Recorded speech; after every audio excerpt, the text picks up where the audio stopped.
Argentina y Chile. Viajamos ahora al sur del continente, donde se cuenta una de las leyendas más fascinantes de América del Sur. Se dice que en algún punto entre la Patagonia chilena y Argentina existió una ciudad majestuosa, completamente aislada del mundo y rodeada por un misterio que persiste hasta el día de hoy. Se le conoció como la ciudad de los Césares. Según los relatos, estaba oculta entre montañas nevadas, protegida por una niebla perpetua y rodeada de barreras naturales que hacían imposible su acceso. Era una ciudad secreta, imposible de ubicar en los mapas, pero descrita por muchos como un lugar lleno de riquezas, con calles pavimentadas de oro y edificios construidos en mármol blanco. Algunos decían que sus habitantes descendían de españoles nobles, o de incas refugiados, o incluso de seres que no eran del todo humanos. Las primeras menciones aparecieron en el siglo XVI, cuando el Imperio Español comenzaba su expansión por el sur del continente. Una de las versiones más conocidas aseguraba que un grupo de náufragos supervivientes de la expedición de Pedro de Mendoza logró llegar a una región remota de la Patagonia y ahí fundaron una ciudad secreta. Otros relatos afirmaban que pueblos indígenas fueron guiados por ángeles hacia un valle escondido, donde fundaron una civilización avanzada, libre del dolor, del hambre y del tiempo. Con el paso de los años, la leyenda se hizo más grande. Durante los siglos XVII y XVIII se organizaron múltiples expediciones en su búsqueda. Algunos exploradores afirmaban haberla visto desde lo alto de una montaña.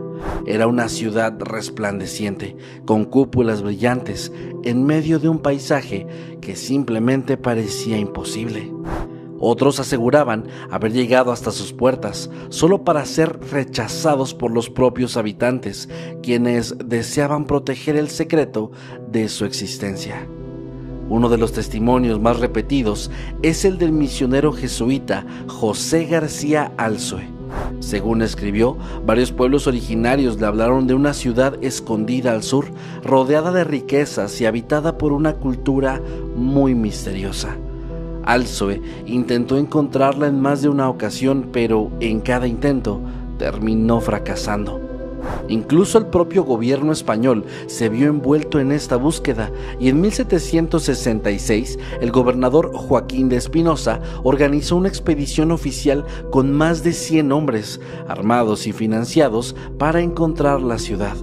Pero tras semanas de recorrer el territorio, no encontraron nada. Y sin embargo, algo no dejaba de inquietar a quienes escuchaban estas historias: la enorme cantidad de coincidencias. Testimonios que estaban separados por décadas o incluso siglos describían exactamente lo mismo: una ciudad avanzada, inaccesible, silenciosa y completamente ajena al resto del mundo. Para el siglo XX, la mayoría de los historiadores concluyó que todo se trataba simplemente de un mito colonial, alimentado por la fiebre del oro, la religión y las fantasías de exploradores perdidos, una especie de El Dorado del Sur. Pero todavía en la actualidad hay quienes aseguran que la ciudad de los Césares sigue ahí, escondida entre valles tan profundos y recónditos que ni siquiera la tecnología moderna ha logrado penetrar. Una ciudad que quizás no quiera ser encontrada, o peor aún, que haya sido encontrada por alguien que nunca pudo volver. El Manicomio, Guatemala. En plena zona 1 de la ciudad de Guatemala, entre la 12ª calle y la 1ª avenida, se encontraba una institución que durante décadas fue conocida simplemente como el Manicomio.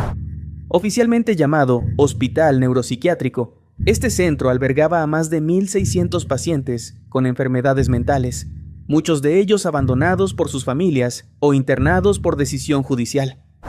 A finales de los años 50, el lugar ya arrastraba una larga historia de denuncias por sobrepoblación, condiciones insalubres y un trato inhumano. Sin embargo, como ocurría con demasiada frecuencia en esa época, las advertencias fueron ignoradas. En la madrugada del 14 de julio de 1960, el abandono institucional se convirtió en tragedia. Todo comenzó en la cocina del hospital, donde, según la investigación oficial, una mujer dejó conectada una plancha eléctrica antes de retirarse a dormir. Nadie pudo prever lo que vendría después. Una chispa fue suficiente para que el fuego comenzara a expandirse rápidamente por las estructuras de madera del edificio, avivado por la precariedad de las instalaciones. Las llamas alcanzaron en minutos los dormitorios femeninos, donde dormían más de 500 mujeres. Eran alrededor de las 11:30 de la noche cuando las primeras sirenas comenzaron a sonar. Algunos vecinos reportaron haber visto una aureola de fuego visible desde varias cuadras a la redonda. Dentro del manicomio, la escena era dantesca. Gritos desesperados, cuerpos desorientados corriendo por los pasillos, enfermeras arrastrando a pacientes que se resistían a salir. Muchos estaban completamente desnudos o apenas cubiertos por sábanas. Algunos intentaron escapar por su cuenta, mientras otros permanecían inmóviles, sin comprender la gravedad de la situación. La ayuda llegó desde distintos frentes: médicos, enfermeras, bomberos, voluntarios, vecinos. Todos intentaban contener el fuego y salvar vidas. Se formaron cadenas humanas para acarrear agua desde casas cercanas. Algunos intentaron romper las paredes para acceder a las salas atrapadas por las llamas, pero era tarde. El incendio tardó casi 8 horas en ser controlado por completo. El saldo fue devastador. Más de 170 personas murieron calcinadas o asfixiadas, entre ellas una enfermera que intentó rescatar a sus pacientes. Solo se recuperaron 137 cuerpos completos, mientras que otros fueron encontrados en fragmentos irreconocibles. Los sobrevivientes fueron trasladados a escuelas y hospitales improvisados, y durante los días siguientes, el país entero vivió un duelo nacional. El gobierno prometió construir un nuevo centro psiquiátrico en un plazo de 6 meses.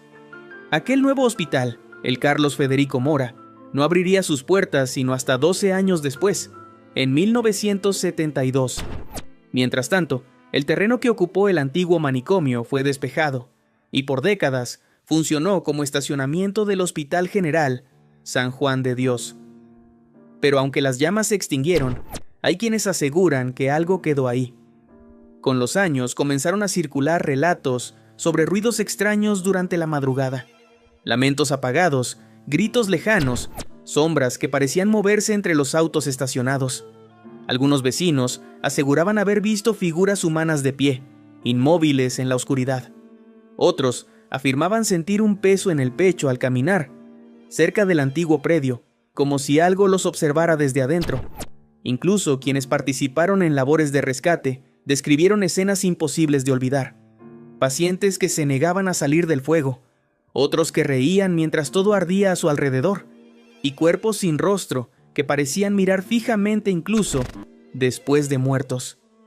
Hoy, más de 6 décadas después, el siniestro permanece como una herida abierta en la historia de Guatemala, un recordatorio de lo que ocurre cuando la negligencia se convierte en norma.